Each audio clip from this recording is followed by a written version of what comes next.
Magandang araw mga kaibigan. Bigyan natin ng reaction, opinion itong Paul Sumayo, isang retired general ito. Tungkol ito sa kabayanihan ng 18 ex-marines na tinatawag ni Rafi Tulfo na kargador. Sabi dito, Auntie Claire, Senator Tulfo, ito yung isa sa sinasabi niyong kargador lang. Gold Cross Medal recipient.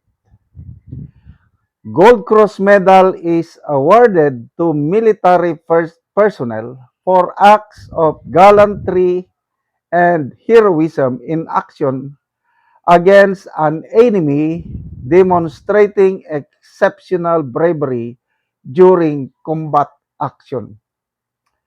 Ito, yan po ang litrato ni Juan Pasianon, Corporal Bolotanti. Kitang-kita dito sa kanyang yung anong tawag badges niya o ribbons dito. Gold Cross Medal awarding nga. Grabe. Third highest combat award ang Gold Cross Medal. Makuha mo lang ang medal na ito sa harap ng armed encounter with a superior enemy. Ang pinakamataas na combat award, Medal of Valor.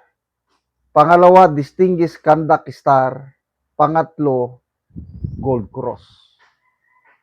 In my 34 years in the military service, napalaban na rin ako ng maraming beses. Kaya lang, hindi ako nakakuha ng Gold Cross Medal.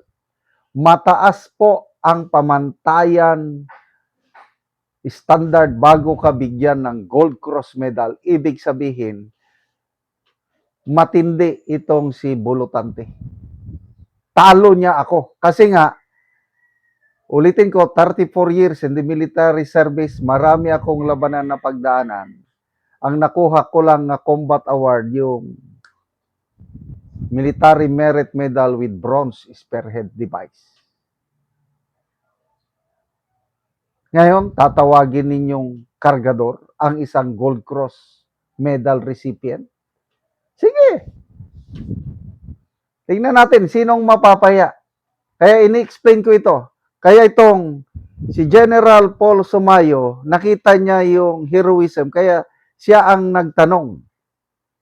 Auntie Claire, Senator Tulfo, Gold Cross Medal awardee yung sinasabi niyong kargador. Dadaan ka muna ng butas ng karayom bago ka mabigyan ng Gold Cross Medal. Ganyan po kataas katindi ang medalyang ito. Kaya bago kayo magsalita, mag-research muna kayo. Hindi yung dada ng dada na para kayong, I don't know, anong klaseng opisyal ng gobyerno. Ito pa, post ni Attorney Baligod. Sabi lang dito, anong say mo, Rafi Tulfo? Ito naman, sulat. Pinirmahan ni Aquilino Pimentel Jr. Binigay niya sa Senado, Republic of the Philippines, Senate, Pasay City, Honorable Aquino Pimentel. Sulat niya, May 31, 2000. Sabi dito, Corporal Walter Manalansan.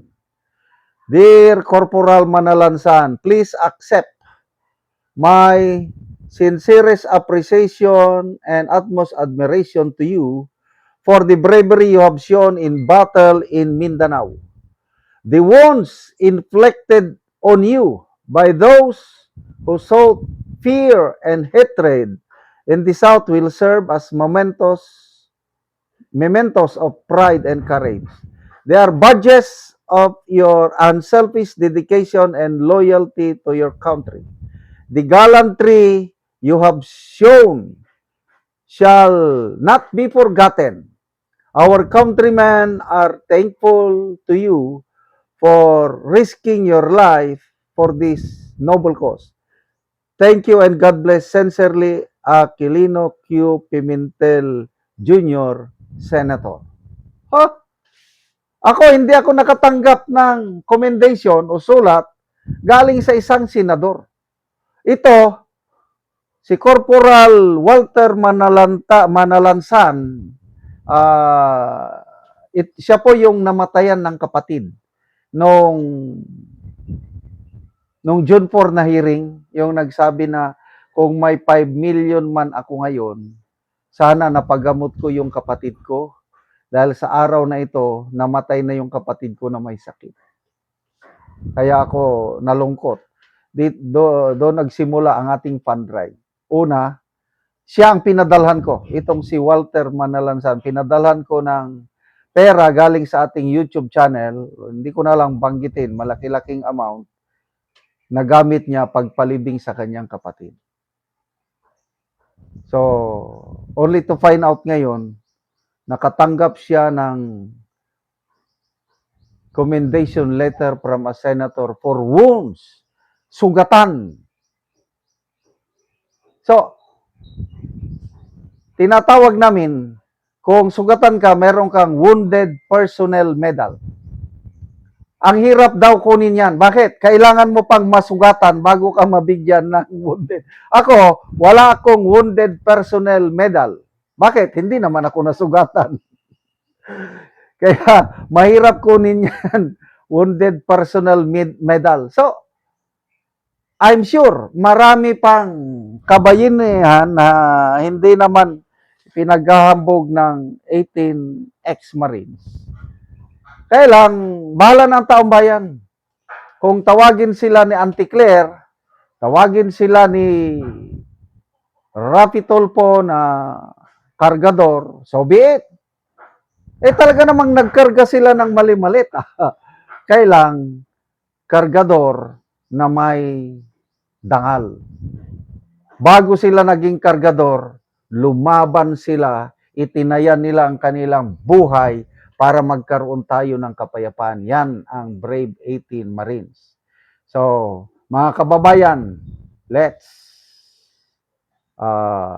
mag-unite po tayo behind itong Brave 18 Marines na ito. Huwag natin silang pabayaan dahil ang laban nila ay hindi para sa kanilang sarili at pamilya, kundi para sa ating lahat. Suportahan natin sila. Salamat mga kaibigan sa inyong pagsubaybay sa channel na ito. Nakakatulong kayo ng malaki sa tribong Talandig ng Bukidnon dahil ang income natin sa channel na ito pantulong sa tribo.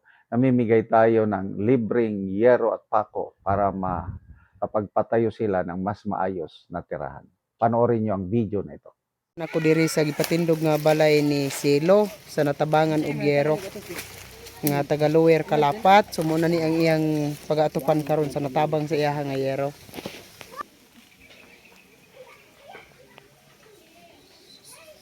So muna ni ang Yero nga gitabang nga iatop karon. So kompleto gid na apay plinsin.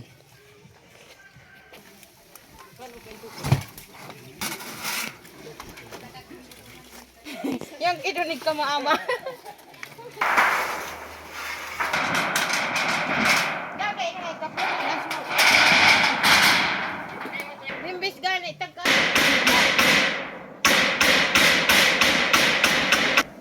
Gabi ay